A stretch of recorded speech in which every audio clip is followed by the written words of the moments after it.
This is Lecture 9C for Calculus 2 on solving second-order equations. Okay, we have one more topic for this lecture. So what we've done so far is look at the two analytic methods, the methods for separable equations and the use of the integrating factor. Then we looked at one numerical method, which was Euler's method, and mentioned the predictor-corrector improvement on it, refinement of it.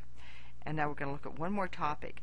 So far we've been solving first-order differential equations, but many equations are second-order. If you remember, the first equation, differential equation we looked at was a harmonic equation, which was the second derivative equaled k over m times x of t. So this was a second-order differential equation. And all the methods we've done so far were for first order. In some cases, if the function itself, this is one case where it won't hold, but if the function itself does not appear explicitly in the second order equation, then you can use a change of variable to write the second order equation as the first order equation. Then you solve that one, then you have to go back and solve your substitution. So you really end up solving two first order equations, but you can use the methods that we worked on here. This procedure is frequently used to solve equations that involve acceleration. All right. The desired solution is the displacement x of t, but the acceleration is the second derivative. Okay, d squared, d squared x by dt squared. Right, so these equations are second-order differential equations. So for example, let's consider the second-order differential equation m d squared x by dt squared equals k times t.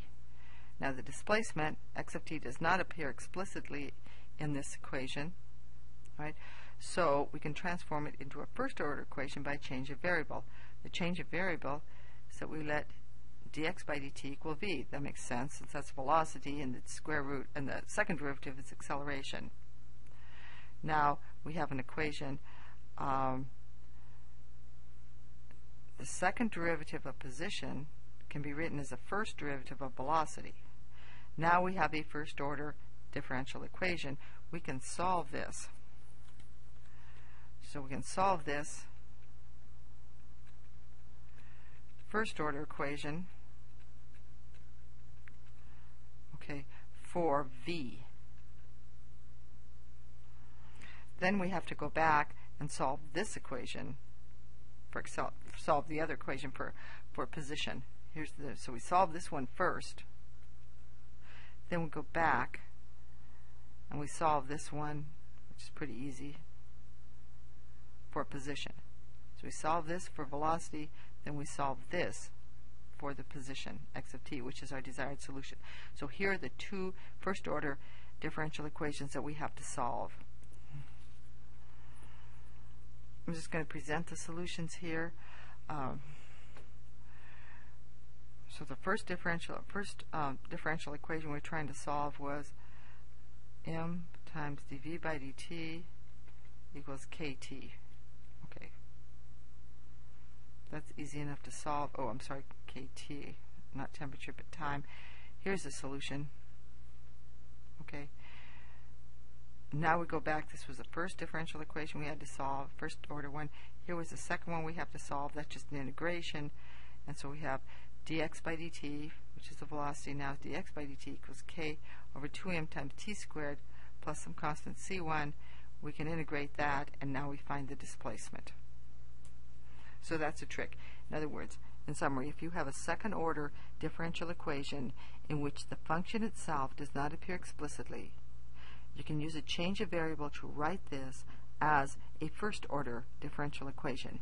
Now you can use the methods of separation, separable equations possibly, or the use of an integrating factor to solve that equation. Once that's solved, then you go back and solve the equation that you use for the change of variable. So you solve two first order equations, but that does allow you to extend these methods to second order equations. I'm going to run through an example of a second order equation from Stewart. This is number 36 in this chapter 9 of Stewart's textbook. And like I mentioned earlier, I'm going to do this not with specific values, but with variables. So the idea here is that you have concentric spheres. I'll draw, whoops. Thought I had the pen. Let's get fooled. Okay, so I have one sphere here. Here's the center. And about the same center, I have another sphere. I've drawn only the circles, the cross section. Okay, R1 is the radius of the inside sphere. So this is R1. And the radius of the outside sphere is R2. The idea is that the temperature on the outside of this inside sphere is T1. That's held constant. The temperature on the outside sphere is T2. And you would like to know the distribution of the temperature between these two spheres. Right. Okay. The differential equation governing the situation is the second derivative of temperature with respect to r, with respect to radius, plus 2 over r times the first derivative equals 0. Okay, what kind of equation is this? Well, it's an ordinary differential equation. So it's an ordinary differential equation because there's only one independent variable. In this case, the independent variable is r. The highest derivative is second derivative, so it's second order. And the derivatives are raised only to the first power and not multiplied together. Okay, so that makes it a linear equation. So it's a linear second order ordinary differential equation in r. Now we've got the second order differential equation, but the function itself, t, does not appear explicitly, so we can use the trick we've been discussing to change this into two first order equations. Okay, I'm going to write the equation down here in case we've forgotten it, and that is the second derivative of temperature with respect to r plus 2 over r times the first derivative equals 0. Second order equation, I want to change it to a first order equation, so I introduce a new variable which we'll call s.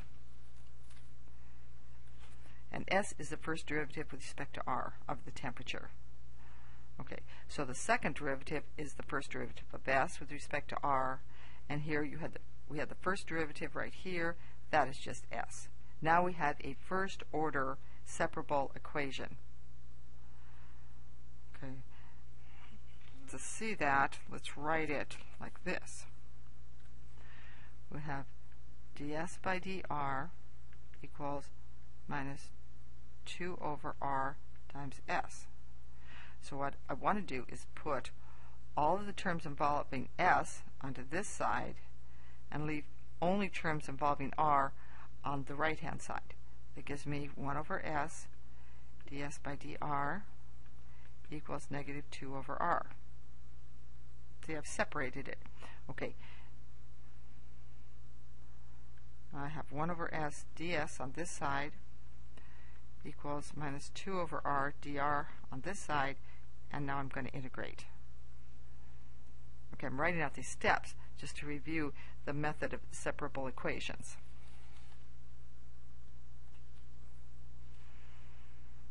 Okay, here's a step that we ended the other slide with.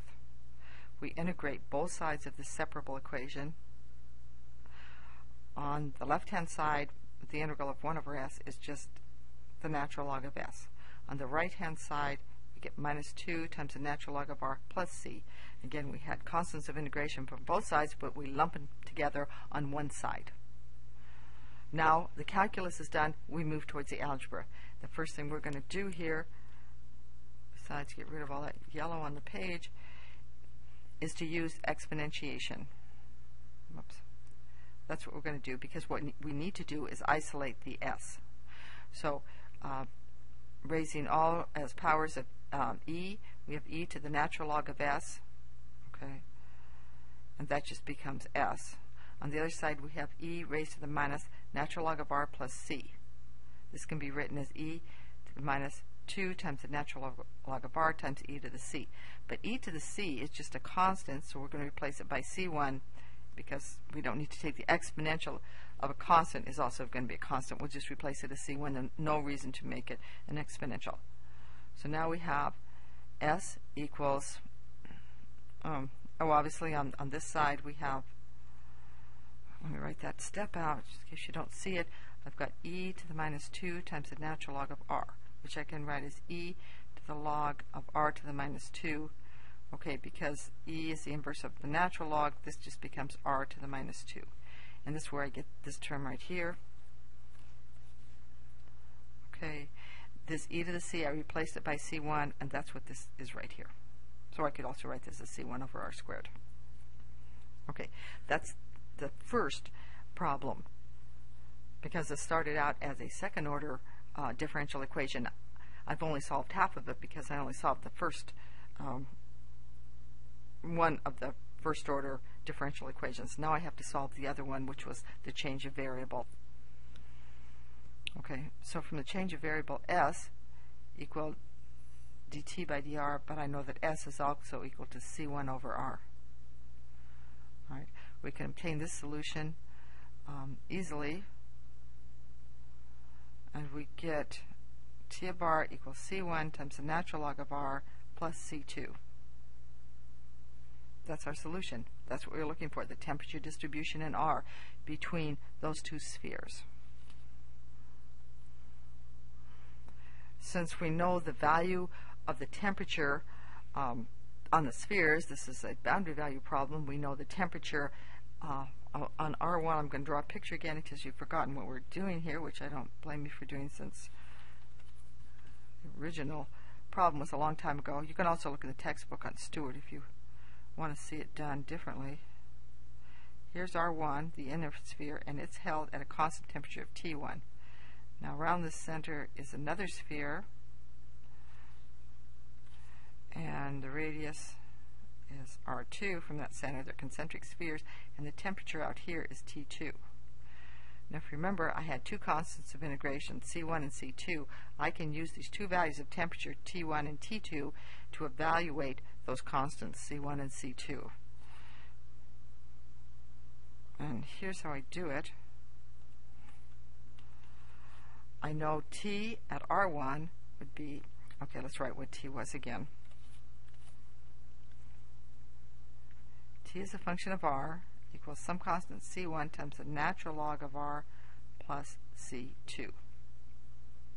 Okay, so I can evaluate the temperature at R1, and I know that's T1.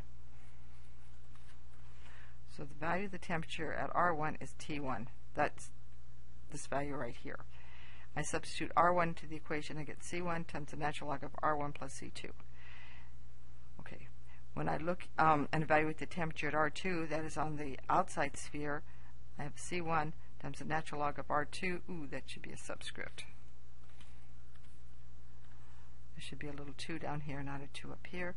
Okay, plus C2, and that has to equal T2, which is the value of the temperature out here on the outside sphere.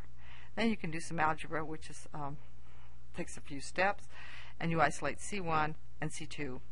They look a little bit complicated, but this gives you, now you have a value here, C1, it's right here, you can substitute that in, and for C2, you have this value.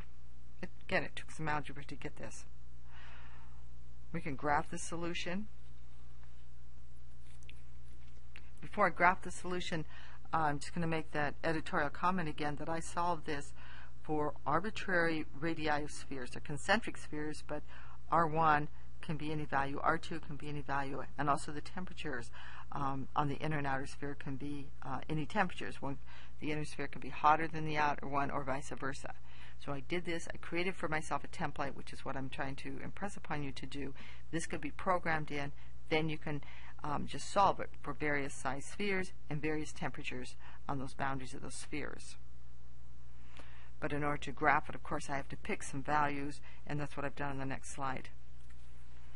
Okay, so here's the inner sphere. In this case, I said the inner sphere had a radius of 1, and it was held at a temperature T1 of 20. The outer sphere, that should say the word outer. Here's your outer sphere. It's at a radius of 2, and its temperature is held at 0. And here is a distribution of the temperature between those spheres. So that's it for the method of solution. I know all of them were crammed all together, but I think that's the best way to do it because now you have these references. When we go to solve the others, you're going to see many examples of the application of those numerical methods, separable equation and use of integrating factor. By now you should at least know the names if you don't know the methods. So that always helps. Okay, so you're going to see numerous examples, but when you go to solve a differential equation, you can go back to this lecture on numerical methods, either this written one, this audio one, or the written one, and then you can find the method, find some examples for the method, and apply it. After you've done it a couple times, it's really not bad at all. The big part of learning something new, of course, is learning the vocabulary, and when you've got that